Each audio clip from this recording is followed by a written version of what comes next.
vamos ficar no Osés capítulo 14, e hoje nós vamos ver aqui, pessoal, o que Deus falou no versículo 5 desse capítulo. Ele diz o seguinte: eu serei para Israel como orvalho, ele florescerá como lírio e espalhará as suas raízes como Líbano. Israel era o povo de Deus. Por que esse povo era de Deus, missionário? Vamos voltar atrás ainda, quando Moisés nem tinha nascido, ainda levaria muitos anos, uns 500 anos. Na Mesopotâmia, atual Iraque, morava um homem chamado Abraão. A família dele era toda lá.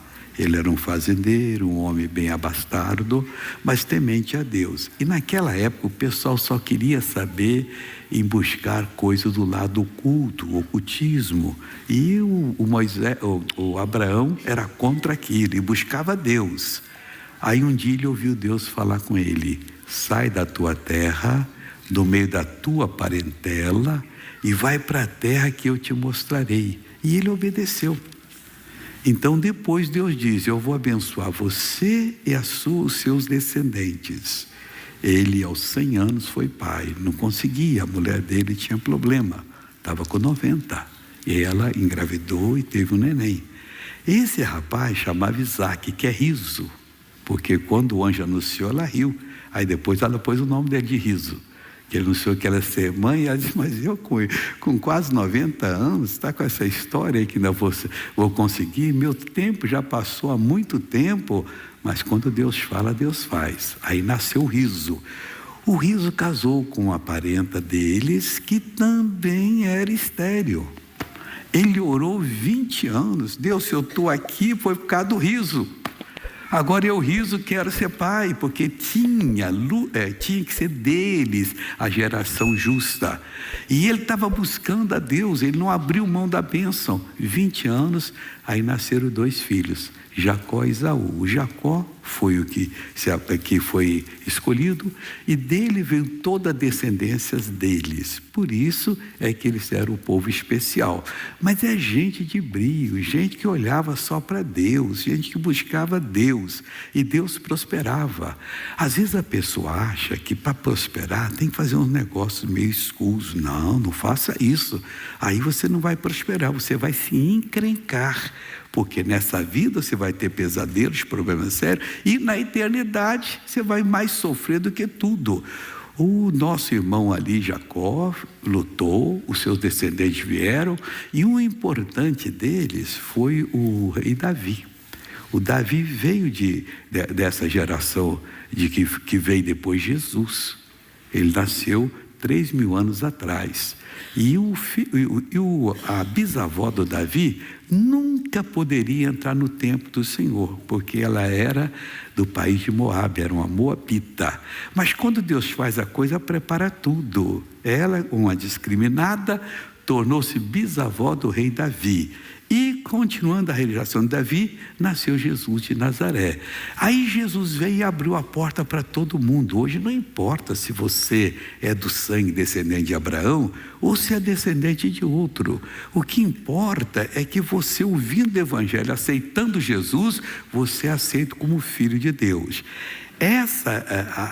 Esse grupo de pessoas compõe a igreja de Jesus, que daqui a pouquinho nós vamos ver Isaías, que esse grupo é a vinha do Senhor. Aí voltando aqui: eu serei para Israel, o Jacó, que lutou com Deus e mudou o nome para Israel, o anjo mudou, como orvalho. Ele florescerá como lírio, espalhará as suas raízes como Líbano. Versículo 6. Estender-se-ão as suas vergônteas os ramos das árvores. Então, estender, e a sua glória será como a da oliveira, e o seu odor como do Líbano. Assim é a igreja de Jesus hoje, pessoal. Nós temos o Senhor conosco, podemos acreditar que Ele vai nos abençoar, e vai nos abençoar poderosamente em nome de Cristo. Que Oséias e Isaías, eles foram contemporâneos, viveram na mesma época. Só que Oséias pregava para o reino do norte, Samaria, a maioria, e o Isaías para Judá. Aqui ele está falando coisa linda, mas não só de Judá, a respeito de mim e de você.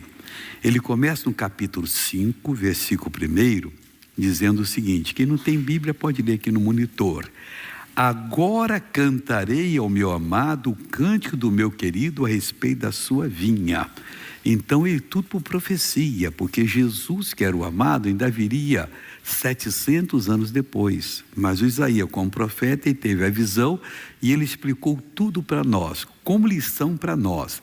Naquele tempo, vamos dizer o seguinte: quando Deus criou Adão e Eva, Deus queria fazer deles uma família grande, deles nós viemos. Mas só que o Adão pecou.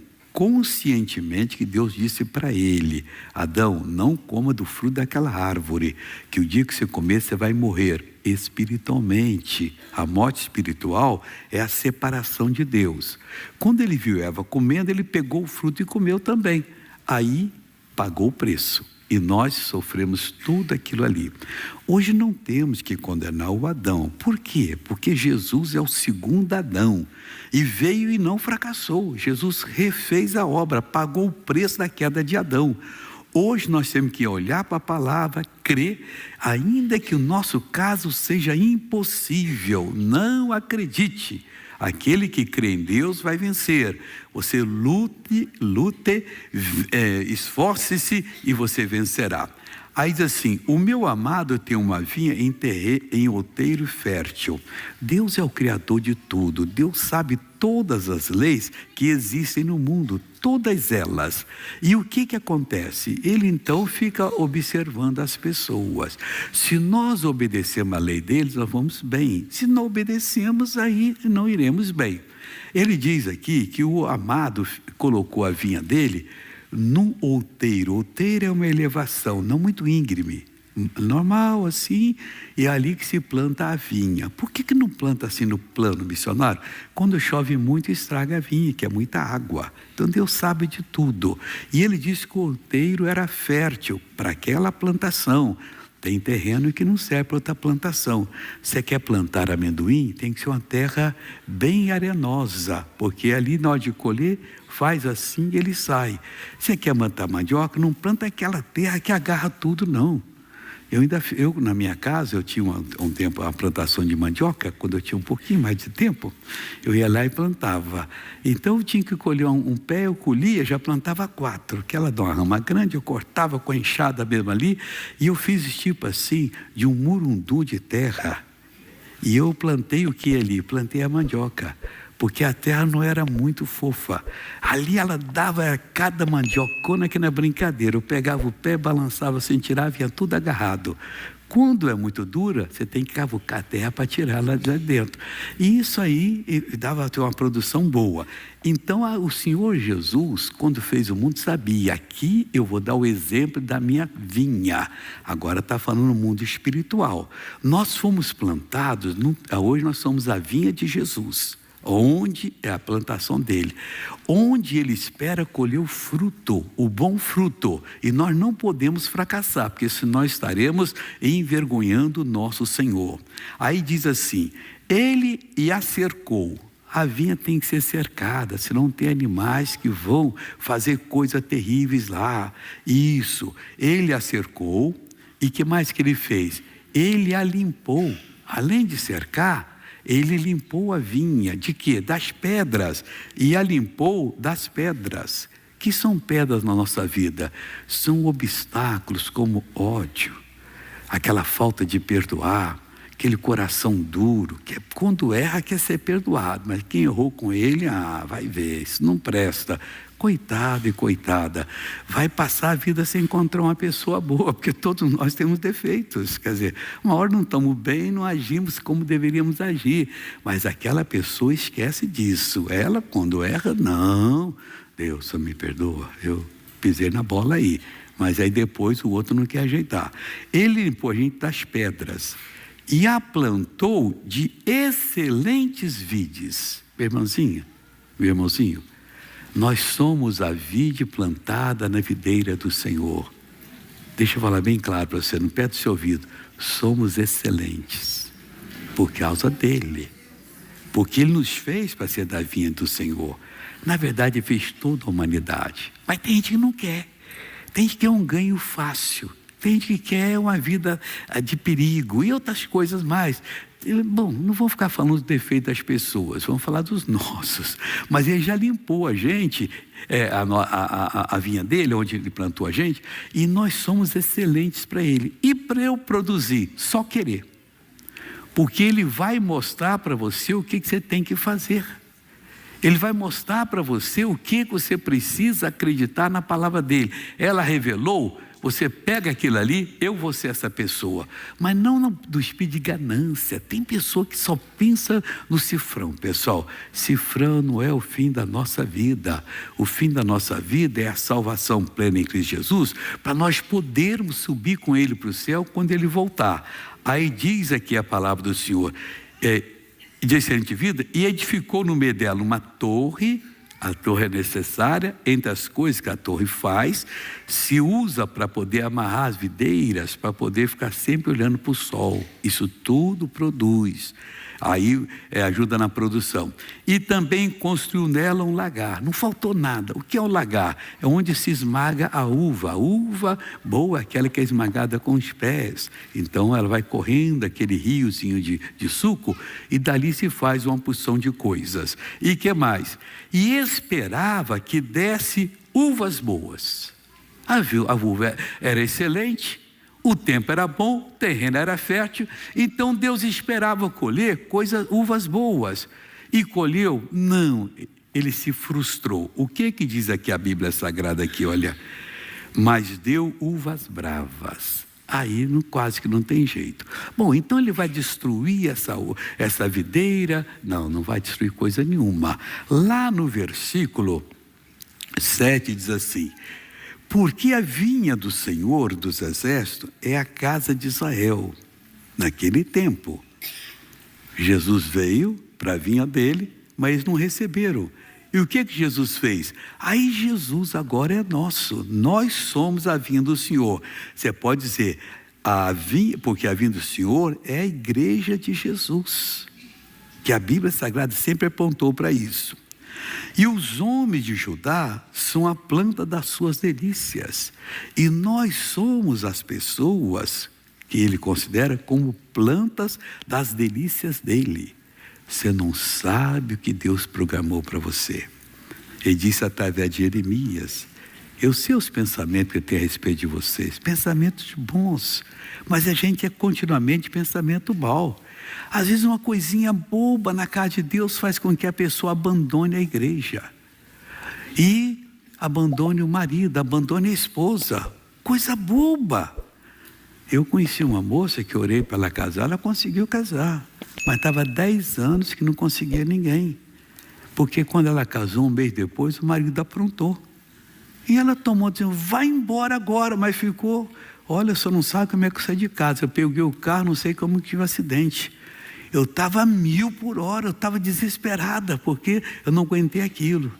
Mas depois, missionário de tantos anos sozinha, eu devia ter conversado melhor com ele. Olha, o triste é me deitar sozinha, acordar sozinha todo dia e não ter ninguém para poder compartilhar da vida. Mas depois, hoje já estava casado, com família, ela foi, mas ela não foi culpada não. Deus apresentou uma pessoa e é feliz. Que Deus abençoe em nome de Jesus. Então diz aqui, porque a vinha do Senhor dos Exércitos é a casa de Israel. E os homens de Judá são como a planta das suas delícias. E por que não falou do Israel todo? Porque Israel havia se separado. O outro reino, eles passaram a ser idólatras. O primeiro rei que aquele reino teve, chamava Jeroboão. E ele via que o povo todo ano subia a Jerusalém, porque lá era o lugar dele buscar Deus. O Israel não é muito grande não, pessoal. O Israel de norte a sul, eu esqueci quantos quilômetros são. Acho que é 300 e poucos quilômetros. E de leste a oeste, então, é estreito. E eles, então, aquele povo de Deus ali, até hoje sobreviveu, porque ainda tem um pouco de Deus. Mas não liga não, porque no final eles vão se converter. A Bíblia diz que o remanescente será salvo. Aí eles vão mostrar para o mundo todo que é evangelizar. Mas não chegou o tempo deles ainda para tirar o véu que Moisés colocou. Então os homens de Judá são a sua delícia. O Israel não era, porque o Jeroboão, para que o pessoal não fosse a Jerusalém, pegou ouro e fez 2 bezerros de ouro. E olha que esse homem foi colocado lá por Deus, hein? Quando ele estava vacilando se ele ia ou não ia, um profeta velho chamado Aías, tinha uma túnica bonita, encontrou com ele, tirou a túnica dele, rasgou em 12 pedaços. Novinha a túnica, e deu 10 para ele. Deus está mandando você pegar as 10 tribos. É de Deus. Ele foi e pegou. Mas aí fez 2 bezerros de ouro e disse ao Israel: não suba mais a Jerusalém, porque estes são os deuses que tiraram vocês do Egito. Olha que mentira safada. E o povo começou a fazer coisa errada. Aí Deus disse que os homens de Judá, não os homens lá de Samaria, que era muito maior, 10 tribos é maior que 2 tribos. Os homens de Judá eram as plantas da sua delícia. Está bem claro aqui para nós. Os homens de Judá são a planta das suas delícias. E esperou que exercesse juízo. Ele espera de você a mesma coisa. Mas que juízo, missionário? Se você está em pecado, você tem que lembrar que Jesus já pagou os seus pecados. Por que você está arranjando mais pecado para poder passar a eternidade toda no sofrimento eterno, no lago de fogo e enxofre? Acorda! Deus quer que você exerça juízo. Como é que eu exerço juízo? Eu não vou fazer isso porque eu sou de Deus. Ele espera isso de mim, espera de você. Mas os homens de Israel não fizeram isso. Esperou que exercesse juízo, nem o de Judá fizeram. Aí o Judá também errou no final. Esperou que exercesse juízo, e eis aqui opressão. É um tomando que é do outro, um oprimindo o outro, é caso sério. E esperou que fizesse justiça. Eis aqui clamor. Nós não precisamos ficar clamando a Deus de noite: Deus me abençoa, eu não aguento mais. Não, a nossa oração é: Deus, o Senhor prometeu no Salmo 32:8 me instruir. Eu preciso de instrução. Eu sei que Jesus já levou as minhas enfermidades, mas essa doença não está saindo, Deus. E o Senhor tem que ser glorificado em mim, em nome de Jesus, para a glória do Senhor Jesus. Jesus disse: tudo que você determina em meu eu farei, para que o Pai seja glorificado no Filho, nele. É aqui que está o segredo. Mas nós não entendemos, ficamos o tempo todo clamando, fazendo bilhetinho: ô irmão missionário, ora muito por mim. Você não ora muito não, que eu não tenho tempo. Eu estou faltando tempo para orar por mim, eu vou ficar orando muito por você. Vai para a igreja aprender a palavra de Deus, e Deus cura. Tem gente que não quer vir, pessoal. Então está aqui, olha. Eis aqui opressão, e praticar a justiça, eis aqui clamor. Aí o outro da mensagem agora fica para a próxima, que eu vou entrar no outro assunto que vai ajudar bastante.